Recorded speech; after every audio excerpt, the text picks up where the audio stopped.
Senator Kamala Harris is not letting former Vice President Joe Biden off the hook. In an interview with the Breakfast Club syndicated radio show that aired Friday morning, Harris revisited her debate attack on Biden's record on race issues. The California senator said she was not going to let us engage on a debate stage for who's going to be the next president of the United States without bringing up Biden's history of working with segregationist senators, which he apologized for this week, or his opposition to federally mandated busing in the 1970s. "We cannot rewrite history on this," Harris said. "That was part of the reason I raised it on that stage. America's history on busing is that there had to be busing because there were people like those segregationists who served in the United States Senate, who served in Congress, who served in state houses, who were using every breath they had to fight against integration of the public schools. Before that, they were using every power they had to segregate those schools. So busing had to happen." Biden told CNN he was surprised that Harris went after him,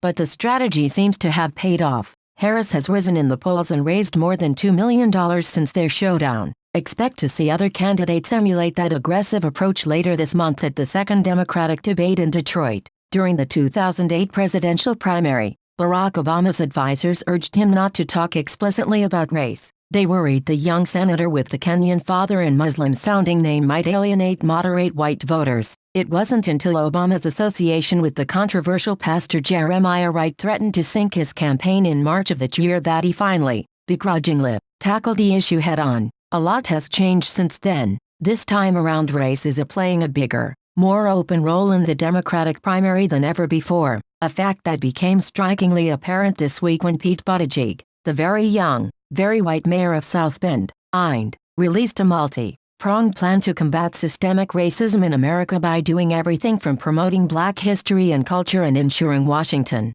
D.C., statehood to tackling the racial wealth gap, as Yahoo News' Brittany Shepard reported Thursday. Buttigieg even wrapped his proposal in a neat rhetorical bow, naming it after abolitionist Frederick Douglass and likening it to the Marshall Plan that rebuilt Europe after World War II. "We have lived in the shadow of systemic racism for too long," Buttigieg said in a statement. "The Douglass Plan will help heal our deep racial divides with bold policies that match the scale of the crisis we face today." There's no reason to doubt that Buttigieg's commitment to racial healing is sincere. But the interesting thing, the shift it signals, is how politically necessary it now is as well. For a number of reasons, race has become something that Democratic presidential wannabes run toward in 2020, rather than away from. Against the backdrop of the Black Lives Matter movement and President Trump's racialized reactions to it, the Democratic Party seems to have decided to stop treating Black voters as a loyal constituency whose votes they can simply take for granted, a mistake that may have cost Hillary Clinton the 2016 election.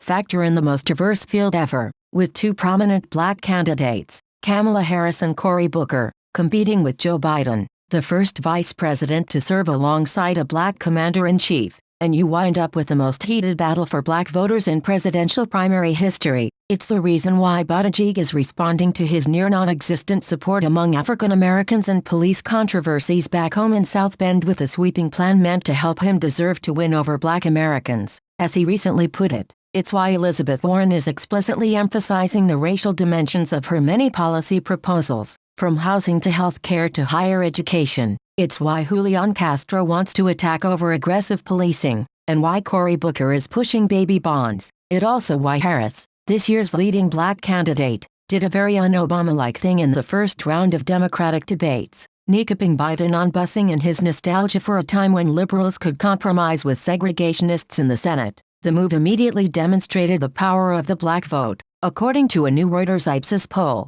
Biden's backing among Black voters fell by half after the debate, leading to an overall decline in support of 8 percentage points from a similar poll taken in early June. Harris, meanwhile, gained ground with Black voters and moved into third place. Black voters have long told pollsters they are concerned about racism and discrimination, and are looking for candidates with real plans to address those issues. They still say that today, but while in the past Democrats may have addressed their concerns superficially, by appearing alongside Al Sharpton or chowing down on soul food, today's candidates are relying more than ever before on substance. That's progress. Following the lead of Senator Elizabeth I have a plan for that Warren, there were a flurry of policy proposals unveiled by Democratic hopefuls this week. Among them, Buttigieg's aforementioned plan to help Black Americans, Beto O'Rourke's plan to forgive 100% of student loan debt for all public school teachers, Warren's own plan for immigration reform, and Joe Biden's foreign policy plan to end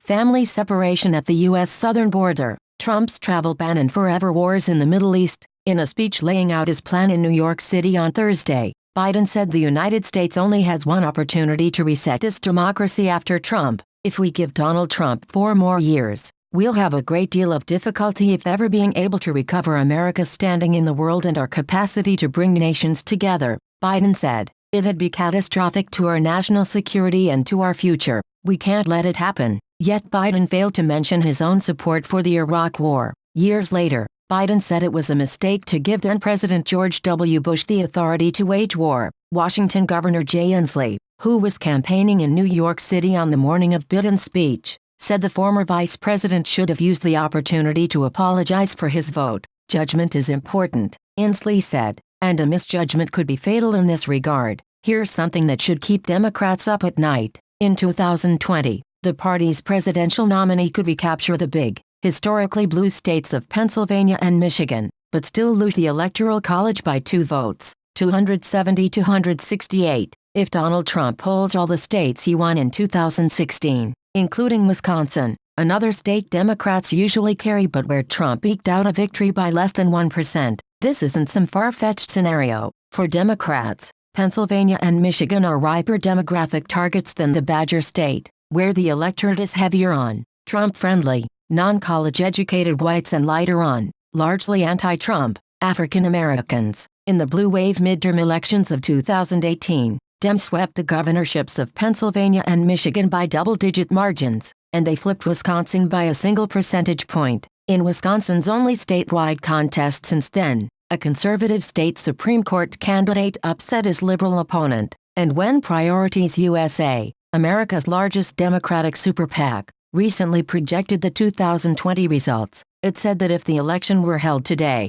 only one state was too close to call: Wisconsin. This state is fundamental to any prospect we have of electing a Democrat to the presidency in 2020. Texas Rep. Beto O'Rourke told reporters during a trip to Madison in March, "We've got to show up." The other campaigns seem to be coming to the same conclusion, and they've been showing their cards this week. On Friday, the president, who rallied in Green Bay in late April, returns for a Republican National Committee fundraiser in Milwaukee. Meanwhile, last Thursday, 4 Democratic candidates, Elizabeth Warren, Bernie Sanders, Beto O'Rourke and Julian Castro came to the Cream City, nicknamed for the color of the bricks on many downtown buildings, for a League of United Latin American Citizens event, after which Warren held a public town hall, likely the largest Democratic gathering so far this year. For us to win in 2020, Wisconsin is a big part of it, Warren told reporters after the event, and because Wisconsin is a place where hard-working people understand that there was a time that America was working for them.